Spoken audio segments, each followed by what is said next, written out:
تو اس پہ تھی، تو ساری جو چیزیں مسترد ہو گئی، صرف ایک بات مانی گئی آئین بینچ کے سامنے کہ اس کو لائیو دکھایا جائے. تو آج لائیو کا بھی سلسلہ شروع ہو گیا. وہ فیصل صدیقی نے اپنے دلائل مکمل کر لیے، اور ادھر سے جو مخدوم علی خان تھے انہوں نے بھی اپنی باتیں مکمل کریں، لیکن انہوں نے بار بار کہا کہ آئین اور قانون سے بالاتر ہو کے یہ فیصلہ کیا گیا. اس فیصلے کو کسی طرح بھی مانا نہیں جا سکتا، کیونکہ آئین ری رائٹ کرنے کا کسی کے پاس اختیار نہیں ہے.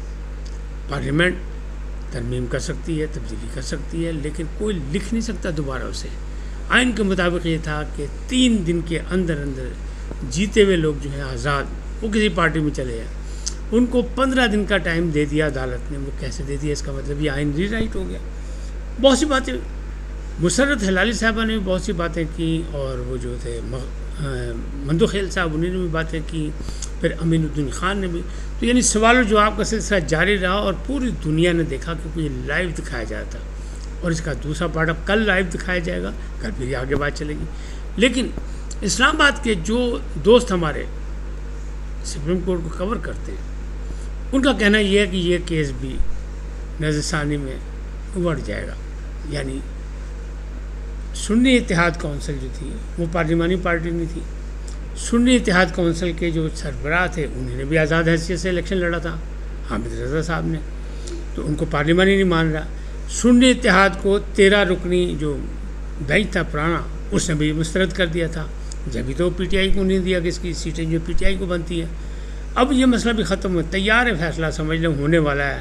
چند دنوں کے اندر اندر یہ مخصوص نشستوں والا بھی تختہ ہو جائے گا سامنے. اور جس میں چانسز یہی ہے کہ اسلام آباد کے جو ہمارے ساتھی رپورٹرز ہیں جو سپریم کورٹ کو کور کرتے ہیں، وہ کہتے ہیں یہ ان کے حق میں نہیں جا رہا، یہ وہی جائے گا، بحال ہوگا، اور مسلم لیگ نون اور مولانا فضل الرحمان اور پاکستان پیپلز پارٹی اور ایم کیو ان کو سیٹیں ملیں گی، کیونکہ یہ لوگ پارلیمانی پارٹیاں بھی ہیں، اور ان لوگوں نے اپنی فہرستیں بھی دی تھی. سنی اتحاد کونسل نے نہ الیکشن لڑا، نہ انہوں نے کوئی لسٹ دی تھی، اور معاملات جو ہیں درخواست انہوں نے دی تھی کہ ہمارے پاس اتنی پارلیمانی نشستیں ہیں، آزاد لوگ ہمارے ساتھ شامل ہو گئے، تو ہمیں پارٹی میں یعنی ہمیں مخصوص نشستیں دی جائیں. اور وہ 13 رکنی جو بینچ تھا اس نے بھی انکار کر دیا تھا کہ نہیں آپ کا بنتا ہی نہیں، کیونکہ آپ نے لسٹ نہیں دی، کچھ نہیں کیا، ایک طریقہ کار ہے.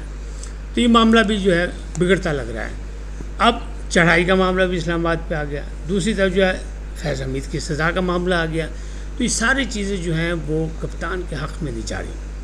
اور دوسری طرف یہ کہا جا رہا ہے، جو ڈاکٹر صاحب آئے ہیں وہ کہتے ہیں ہم کھل کے اس لیے نہیں کھیل رہے کہ کچھ لوگ پارٹی کے اندر کے لوگ جو ہیں وہ یہ نہیں چاہتے کہ عمران خان صاحب جو ہیں وہ باہر آئیں، اس لیے کہ ان کی دکانداریاں ختم ہو جائیں گی. جو لوگ باہر بیٹھ کے اپنا یوٹیوب چلا رہے ہیں یا ان کی دکانداری چلے، یا یہاں جو اب سیاستدان بنے، جیسے کہ اگر فیض حمید سے 50 MNAs کے تعلقات رابطے میں تھے اور ثابت ہو گئے تو ان کی نشستیں ختم ہو جائیں گی. پھر ضمنی الیکشن ہوگا. ضمنی الیکشن میں جس طرح اس وقت حکومت اور اسٹیبلشمنٹ جو ہے جنگ جیتی ہوئی ہے اور لوگ جو ہے فوج کے ساتھ ہیں، تو رزلٹ تو پھر 10 15 20 سیٹوں کا بھی فرق پڑ گیا تو کہیں سے کہیں چلا جائے گا، 2/3 اکثریت ہو جائے گی.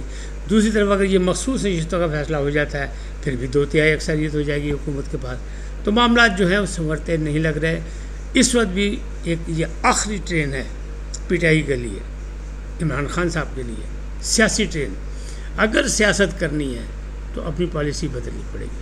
اگر سیاست کرنی ہے تو نادان دوستوں سے جان چھڑانی پڑے گی. اگر سیاست کرنی ہے تو وہ جو 2 نمبر لوگ ہیں جو ڈیوٹیفل ہو کے اس پی ٹی آئی میں شامل ہو گئے اور جن کو آپ اپنا سمجھ رہے ہیں، ان پر نشانیاں لگانی پڑیں گی، ان کی بات نہیں سننی پڑے گی، آپ کو خود فیصلہ کرنا پڑے گا اور پھر بات بنے گی، ورنہ نہیں بنے گی. اور سیاسی میدان میں اگر سیاست کرنی ہے تو سیاسی پارٹیوں سے تعلقات بنانے پڑیں گے، جبکہ آپ باری باری جو ہے ان باتوں کی وجہ سے اور خاص طور پہ اس جنگ کے بعد آپ تنہا ہوتے جا رہے ہیں. تو کوئی بھی چیز جو ہے وہ پی ٹی آئی یا بانی پی ٹی آئی کے حق میں نہیں جا رہی. معاملات بگڑتے لگ رہے ہیں. اس کو ٹھیک کرنے کے لیے ضروری یہی ہے کہ بانی پی ٹی آئی جو ہے وہ ایک حساب کتاب کریں. پاکستان کو اگر چلانا ہے، پاکستان کو مستحکم طور پہ چلانا ہے تو جمہوریت بھی چاہیے اور فوج بھی چاہیے. ان دونوں کا لے کے چلنا پڑے گا. ایک مضبوط فوج تھی تو آپ نے ازلی دشمن کو جواب دے دیا، اور جمہوریت بہتر ہوگی تو لوگوں کے مسائل حل ہوں گے، لوگوں کو یعنی نچلے درجے تک جو ہے عوام کو ریلیف ملے گا. جمہوریت نہیں ہوگی، آمریت ہوگی یا لولی لنگڑی جمہوریت ہوگی تو عوامی نقصان بھی ہوگا اور سیاستدانوں کو بھی نقصان ہوگا. تو اس سب کو مل کے سوچنا پڑے گا. یعنی آپ یہ دیکھیں کہ مولانا صاحب کتنی کوشش کرتے رہے کہ پی ٹی آئی کو ساتھ لے کے چلیں، لیکن وہ نہیں ہو سکا اور معاملات نہیں چل سکے. جب وہ پیچھے ہٹتے ہیں تو ان پر دشنام ترازی شروع ہو جاتی ہے، ان پر الزامات شروع ہو جاتے ہیں.